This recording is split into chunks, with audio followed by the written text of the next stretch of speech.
നമസ്കാരം. മലയാളി വാർത്ത ഇൻസൈഡിലേക്ക് സ്വാഗതം.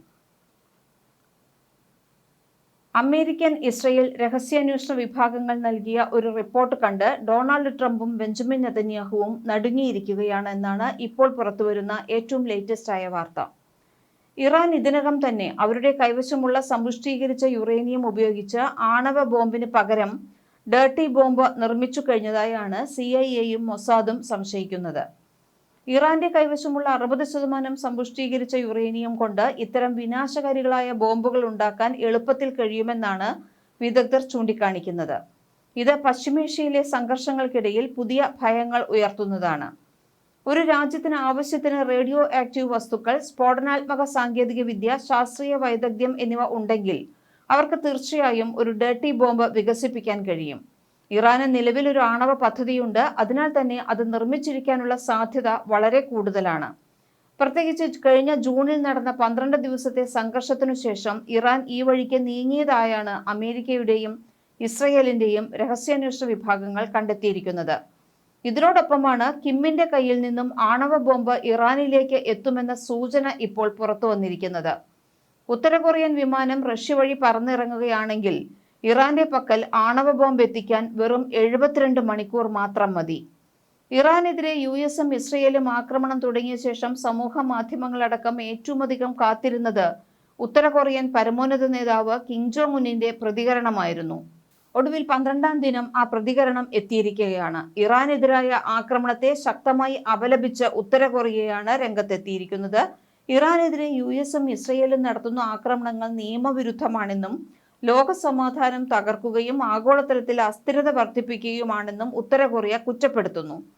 ഇറാന്റെ പുതിയ പരമോന്നത നേതാവായി തെരഞ്ഞെടുക്കപ്പെട്ട മുജ്തബ ഖമനേയിക്ക് ഉത്തര കൊറിയ പൂർണ്ണ പിന്തുണയാണ് പ്രഖ്യാപിച്ചിട്ടുള്ളത്. ഇറാനിലെ ജനതയുടെ തെരഞ്ഞെടുപ്പിനെ കിം ജോങ് ഉൻ പിന്തുണയ്ക്കുന്നതായി ഉത്തര കൊറിയൻ സ്റ്റേറ്റ് മീഡിയ വ്യക്തമാക്കി. അമേരിക്കയും ഇസ്രയേലും ചേർന്ന് ആക്രമണം ആരംഭിക്കുന്നതിന് 3 ദിവസം മുമ്പ് തന്നെ ഇറാന് ഉത്തര കൊറിയയിൽ നിന്ന് ആണവായുധം കൈക്കലാക്കാമായിരുന്നു എന്ന് US പ്രസിഡന്റിന്റെ മുൻ സുരക്ഷാ ഉപദേഷ്ടാവ് പറഞ്ഞു. ട്രംപിന്റെ ആദ്യ ഭരണകാലത്ത് അദ്ദേഹത്തെ സഹായിച്ച അമേരിക്കൻ അഭിഭാഷകൻ ജോൺ ബോൾട്ടനാണ് ഇക്കാര്യം വ്യക്തമാക്കിയത്. ഉത്തര കൊറിയൻ സർക്കാരിന് ഒരു വിമാനത്തിൽ ഒരു ആണവ ഉപകരണം സ്ഥാപിക്കാനും റഷ്യയിലൂടെ അത് വഴിതിരിച്ചുവിടാനും അഭ്യർത്ഥന ലഭിച്ച് 72 മണിക്കൂറിനുള്ളിൽ അത് ഇറാനിലേക്ക് എത്തിക്കാനും കഴിയുമെന്ന് അദ്ദേഹം ചൂണ്ടിക്കാട്ടുന്നു. ഇറാനും ഉത്തര കൊറിയയും തമ്മിലുള്ള ബന്ധത്തെ കുറച്ചു കാണരുതെന്ന് ബോൾട്ടൻ വ്യക്തമാക്കി. ഇപ്പോൾ രൂപപ്പെടുന്ന ചൈന റഷ്യ അച്ചുതണ്ടിൽ ഇറാനും ഉത്തര കൊറിയയും 2 വ്യത്യസ്ത ശക്തികളാണ്. അതിനാൽ അവ തമ്മിലുള്ള സഹകരണം വലിയ ഭീഷണിയാണ് എന്നാണ് ബോൾട്ടൻ പറയുന്നത്. ഇറാന് വർഷങ്ങളായി ആഗ്രഹിച്ചിരുന്ന ആണവായുധം ഇപ്പോഴും ലഭിക്കുമെന്ന് മുൻ ഉപദേഷ്ടാവ് അവകാശപ്പെട്ടു. അമേരിക്കയുടെ ഓപ്പറേഷൻ എപ്പിക് ഫ്യൂറി ഇറാന്റെ ആണവ മോഹങ്ങളിൽ ഒരു വിള്ളൽ വീഴ്ത്തിയെങ്കിലും ഇറാന് മറ്റു രാജ്യങ്ങളുമായുള്ള സഖ്യം ഉപയോഗിച്ച് ഒരായുധം നേടാമെന്ന് ബോൾട്ടൻ വാദിച്ചു. അമേരിക്കൻ ആക്രമണങ്ങളുടെ തരംഗം അവരുടെ ആണവ പദ്ധതികൾക്ക് തടസ്സമായതിനെ തുടർന്ന് ഇറാൻ വേഗത്തിൽ അവയുടെ പുനർനിർമ്മാണം നടത്തുന്നുണ്ടെന്ന് വിശ്വസിക്കപ്പെടുന്നു.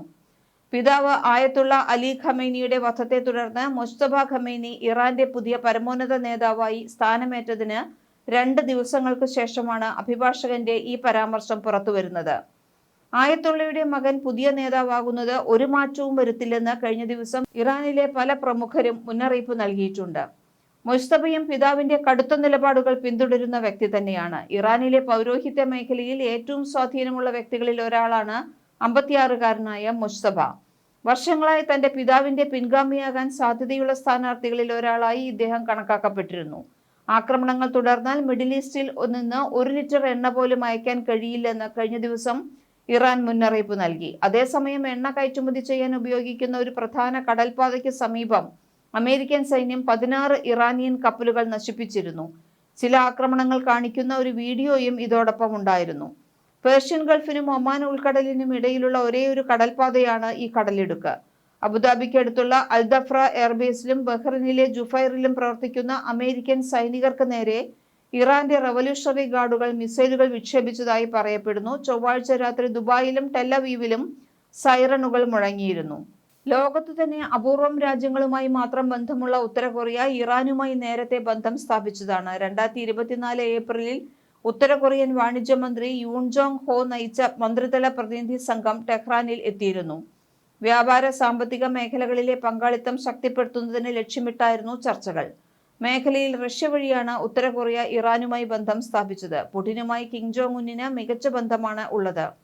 മേഖലയിൽ ഇറാന്റെ ഏറ്റവും അടുത്ത പങ്കാളിയാണ് റഷ്യ. US പലപ്പോഴും ഒരുമിച്ച് ഉപരോധങ്ങൾ ഏർപ്പെടുത്തുന്ന രാജ്യങ്ങൾ കൂടിയാണ് റഷ്യയും ഇറാനും ഉത്തര കൊറിയയും. റഷ്യയ്ക്കൊപ്പം ഉത്തര കൊറിയ മികച്ച ബന്ധം പുലർത്തുന്ന രാജ്യമാണ് ചൈന. കോവിഡ് കാലത്ത് ഉത്തര കൊറിയയിൽ എന്താണ് നടക്കുന്നതെന്ന് ലോകം അറിഞ്ഞില്ലെങ്കിലും ചൈനയുടെ വാക്സിൻ അടക്കം രാജ്യത്തെത്തിയെന്ന് റിപ്പോർട്ടുകൾ ഉണ്ടായിരുന്നു. കിം ജോങ് ഉൻ അനന്തരാവകാശിയെന്ന് കരുതപ്പെടുന്ന മകൾ കിം ജു എയോടൊപ്പം ബെയ്ജിംഗിൽ ട്രെയിനിറങ്ങുന്ന ദൃശ്യങ്ങൾ കഴിഞ്ഞ സെപ്റ്റംബറിൽ പ്രചരിച്ചിരുന്നു. കിം പതിവായി പോകുന്ന സ്ഥലങ്ങളിൽ ഒന്നാണ് ബെയ്ജിംഗ് എന്നും റിപ്പോർട്ടുകൾ ഉണ്ടായിരുന്നു. നിലവിൽ മുസ്തഫ ഖമനേയിയെ അംഗീകരിച്ച് പ്രസ്താവന ഇറക്കിയ രാജ്യങ്ങളിൽ ഒന്നാണ് ചൈന. ഇപ്പോൾ അതേ വഴിയിൽ കിം ജോങ് ഉന്നും മുസ്തഫയെ അംഗീകരിച്ച് രംഗത്തെത്തിയിട്ടുണ്ട്. റഷ്യയ്ക്കായി യുക്രൈനെതിരായ പോരാട്ടത്തിൽ ഉത്തര കൊറിയൻ സൈനികർ പങ്കാളികളായെന്ന റിപ്പോർട്ടുകൾ ഉണ്ടായിരുന്നു. യുക്രൈൻ യുദ്ധമുഖത്ത് റഷ്യയ്ക്കൊപ്പം 8000-ലേറെ ഉത്തര കൊറിയൻ സൈനികരും ഉണ്ടായിരുന്നു എന്നാണ് US ആരോപണം. അതുപോലെ ഇറാനു വേണ്ടി ഉത്തര കൊറിയൻ സൈനികർ രംഗത്തിറങ്ങുമോ? ഇറങ്ങില്ല എന്നാണ് പൊതുവെയുള്ള വിലയിരുത്തൽ. പക്ഷെ കിമ്മിന്റെ കാര്യമായതുകൊണ്ട് ഉറപ്പ് പറയാൻ പറ്റില്ല. അല്ലെങ്കിൽ തന്നെ ആയത്തുള്ള അലി ഖമനേയിയുടെ നേതൃത്വത്തിൽ നിർമ്മിച്ച ആണവായുധ ശേഖരവും ഭൂഗർഭ ബങ്കറുകളും ഉപയോഗിച്ച് കൂടുതൽ ശക്തി പ്രാപിക്കും എന്നതിനാലാണ് US-ഉമായി ചേർന്ന് ഇസ്രയേലിനെ ആക്രമിച്ചതെന്ന് ഇസ്രയേൽ പ്രധാനമന്ത്രി ബെഞ്ചമിൻ നെതന്യാഹു പറഞ്ഞിരുന്നു. പുതിയ ആണവായുധ കേന്ദ്രങ്ങളുടെ നിർമ്മാണം ഇറാൻ വേഗത്തിലാക്കിയിട്ടുണ്ടെന്നും ഇപ്പോൾ അവരെ ആക്രമിച്ചില്ലെങ്കിൽ പിന്നീട് ഒരിക്കലും സാധിക്കാത്ത വിധം അവർ പ്രതിരോധിക്കുമെന്നുമായിരുന്നു നെതന്യാഹു വാദിച്ചത്. ഇപ്പോൾ കൂനിന്മേൽ കുരു എന്ന പോലെ കിം ഇറാന് ആണവായുധം വാഗ്ദാനം ചെയ്തിരിക്കുകയാണ്. ഐക്യരാഷ്ട്രസഭയുടെ ആണവ നിരീക്ഷണ ഏജൻസിയായ ഇന്റർനാഷണൽ അറ്റോമിക് എനർജി ഏജൻസി പറയുന്നത് ഇറാനിൽ 440.9 കിലോഗ്രാം, അതായത് 972 പൗണ്ട് ഉയർന്ന സമ്പുഷ്ടമായ യുറേനിയം ഇറാന്റെ കൈവശം ഉണ്ടെന്നാണ്. ഒരു ആണവായുധം നിർമ്മിക്കുന്നതിന് റേഡിയോ ആക്റ്റീവ് ലോഹം 90% എന്ന ആയുധ ഗ്രേഡ് ലെവലിലായിരിക്കണം വേണ്ടത്. നിലവിൽ ഇറാന്റെ കൈവശമുള്ള യുറേനിയത്തിന്റെ പരിശുദ്ധി എന്ന് പറയുന്നത് 60%. IAEA ഡയറക്ടർ ജനറൽ റാഫേൽ ഗ്രോസിയുടെ അഭിപ്രായത്തിൽ ഇത്തരം വസ്തുക്കൾ കൈവശം വയ്ക്കുന്നത് ഇറാന്റെ കൈവശം ആണവായുധമുണ്ടെന്ന് അർത്ഥമാക്കുന്നില്ലെങ്കിലും കൂടുതൽ സമ്പുഷ്ടമാക്കിയാൽ നിരവധി ബോംബുകൾ നിർമ്മിക്കാൻ തീർച്ചയായും അവർക്ക് കഴിയും.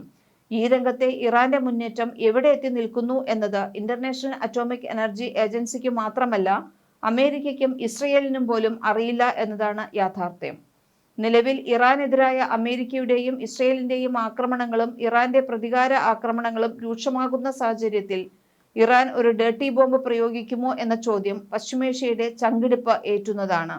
ഇനി നമുക്ക് ഡേർട്ടി ബോംബ് എന്ന് പറയുന്നത് എന്താണെന്ന് പരിശോധിക്കാം. ലഭ്യമായ റിപ്പോർട്ടുകൾ പ്രകാരം ഡേർട്ടി ബോംബ് എന്നത് ഡൈനാമൈറ്റ് പോലുള്ള സാധാരണ സ്ഫോടക വസ്തുക്കളുമായി റേഡിയോ ആക്റ്റീവ് വസ്തുക്കളെ സംയോജിപ്പിക്കുന്ന ഒരുതരം റേഡിയോ ആക്റ്റീവ് ഡിസ്പേഴ്സൽ ഉപകരണമാണ്. ഇതിനെ RDD എന്നാണ് വിശേഷിപ്പിക്കാറുള്ളത്. മിക്ക RDDകളും മനുഷ്യരെ കൊല്ലാനോ ഗുരുതരമായ രോഗങ്ങൾ ഉണ്ടാക്കാനോ ആവശ്യമായ വികിരണം പുറപ്പെടുവിപ്പിക്കുന്നില്ല എങ്കിലും പരമ്പരാഗതമായ സ്ഫോടക റേഡിയോ ആക്റ്റീവ് വസ്തുക്കളെക്കാൾ വലിയ അപകട സാധ്യത സൃഷ്ടിക്കുന്നതാണ്. ഒരു RDD സ്ഫോടനം പരിഭ്രാന്തി സൃഷ്ടിക്കുകയും പ്രദേശം മലിനമാക്കുകയും ചെയ്യും.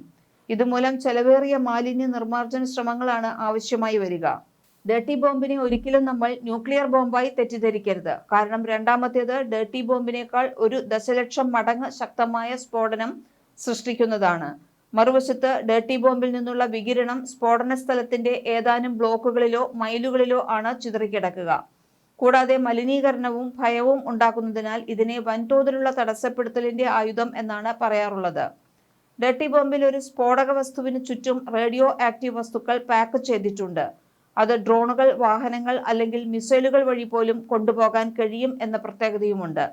ലക്ഷ്യത്തിലെത്തുമ്പോൾ സ്ഫോടക വസ്തുക്കൾ ശക്തമായ സ്ഫോടനത്തിന് കാരണമാകുന്നു. ഇത് കൂട്ടക്കൊലയ്ക്ക് പകരം ഭീകരത, കുഴപ്പങ്ങൾ, സാമ്പത്തിക നാശനഷ്ടങ്ങൾ എന്നിവയ്ക്കാണ് കാരണമാകുന്നത്. റിപ്പോർട്ടുകൾ പ്രകാരം ഇന്നുവരെ ഒരു രാജ്യമോ രാഷ്ട്രീയതര സംഘടനയോ യുദ്ധത്തിൽ ഡേർട്ടി ബോംബ് ഉപയോഗിച്ചിട്ടില്ല എന്നതാണ് ചരിത്രം. നിലവിലുള്ള വസ്തുതകളിൽ നിന്ന് ഇറാൻ ഈ ബോംബ് നിർമ്മിച്ചിട്ടുണ്ടെങ്കിൽ തീർച്ചയായും അത് അവർ ഇത്തവണ ഇസ്രയേലിന് നേരെയും അമേരിക്കൻ താവളങ്ങൾക്ക് നേരെയും ഉപയോഗിക്കും എന്ന് തന്നെയാണ് അമേരിക്ക കരുതുന്നത്. അതുകൊണ്ട് തന്നെ തന്ത്രപരമായ നീക്കം അനിവാര്യമാണ് എന്ന നിലപാടിലാണ് അമേരിക്കൻ സൈനിക ആസ്ഥാനമായ പെന്റഗൺ ഉള്ളത്. ഇതേസമയം അമേരിക്കയെ കൂടുതൽ ആശങ്കപ്പെടുത്തുന്ന നീക്കവുമായി ഉത്തര കൊറിയയും ഇപ്പോൾ രംഗത്ത് വന്നിട്ടുണ്ട്. ഇറാൻ ആവശ്യപ്പെട്ടാൽ ആണവായുധം നൽകാൻ തയ്യാറാണ് എന്നാണ് ഉത്തര കൊറിയ പറയുന്നത്. അമേരിക്കയും ഇസ്രയേലും ഇറാനിൽ ബോംബാക്രമണം ആരംഭിച്ചതിന്റെ പിറ്റേന്ന് തന്നെ ഉത്തര കൊറിയൻ പ്രസിഡന്റായ കിം ജോങ് ഉൻ സ്ഥിതി ഗൗരവമായി നിരീക്ഷിച്ചു വരികയാണ്. 5000 ടൺ ഭാരമുള്ള പുതിയ നാവിക നശീകരണ കപ്പലിൽ നിന്ന് തന്ത്രപരമായ ക്രൂയിസ് മിസൈലുകൾ പരീക്ഷിച്ചുകൊണ്ട് അമേരിക്കയ്ക്ക് മുൻപിൽ പുതിയ പോർമുഖം കൂടിയാണ് ഉത്തര കൊറിയ തുറന്നിരിക്കുന്നത്.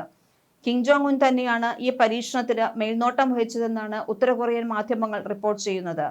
മാർച്ച് 4-ന് ചോഹ്യോൺ എന്ന നശീകരണ കപ്പലിൽ നിന്ന് കടലിൽ നിന്ന് കരയിലേക്ക് മിസൈലുകൾ വിക്ഷേപിക്കുന്നതാണ് കിം നിരീക്ഷിച്ചത്. തന്റെ രാജ്യത്തിനായുള്ള കടൽ പ്രതിരോധത്തിന്റെ പുതിയ പ്രതീകം എന്നാണ് അദ്ദേഹം ഇതിനെ വിശേഷിപ്പിച്ചത്. അമേരിക്കയുടെയും സഖ്യകക്ഷിയായ ദക്ഷിണ കൊറിയയുടെയും ഭീഷണികളെ ചെറുക്കാൻ സൈനികമായി ശക്തമാകണമെന്ന് ആഗ്രഹിക്കുന്ന ഉത്തര കൊറിയ എല്ലാറ്റിനുമുപരി ആണവായുധ വികസനത്തിനും സൈനിക ശക്തികൾക്കുമാണ് മുൻഗണന നൽകി വരുന്നത്. അമേരിക്കയിൽ എത്താവുന്ന മിസൈൽ പോർമുനയും ആണവായുധവും ഉണ്ട് എന്ന ഒറ്റ കാരണത്താൽ മാത്രമാണ് ഉത്തര കൊറിയയെ അമേരിക്ക ആക്രമിക്കാതിരിക്കുന്നത്. ട്രംപ് ആദ്യമായി അമേരിക്കൻ പ്രസിഡന്റായ സമയത്ത് അമേരിക്കയ്ക്ക് നേരെ ഉത്തര കൊറിയ ആണവ പോർമുന തിരിച്ചുവച്ചപ്പോൾ ചർച്ച നടത്തിയാണ് അന്ന് കിമ്മിന്റെ രോഷം ട്രംപ് ക്ഷമിച്ചിരുന്നത്. എന്നാൽ ഇപ്പോൾ സ്ഥിതി തീർത്തും വ്യത്യസ്തമാണ്. അമേരിക്കയെ പ്രഹരിക്കണമെന്ന ചിന്ത ലോകത്തെ വിവിധ രാജ്യങ്ങളിൽ തന്നെ ശക്തമാണ്. അതുകൊണ്ടാണ് ഇപ്പോൾ നടക്കുന്ന ഈ യുദ്ധത്തിൽ പോലും ഇറാന് വലിയ ജനകീയ പിന്തുണ ലഭിക്കുന്നതും. അമേരിക്കൻ സാമ്രാജ്യത്വത്തെ എതിർക്കുന്ന എല്ലാ ജനങ്ങളും ഇറാന്റെ വിജയം ആഗ്രഹിക്കുന്നു എന്നും പറയുന്നു. ഉത്തര കൊറിയൻ ഭരണാധികാരിയും അതുതന്നെയാണ് ആഗ്രഹിക്കുന്നത്. അതുകൊണ്ടാണ് ആണവായുധം നൽകാൻ പോലും തയ്യാറാണെന്ന് കിം ജോങ് ഉൻ തന്നെ തുറന്ന് പറഞ്ഞിരിക്കുന്നത്. മലയാളി വാർത്ത ഇൻസൈഡ്.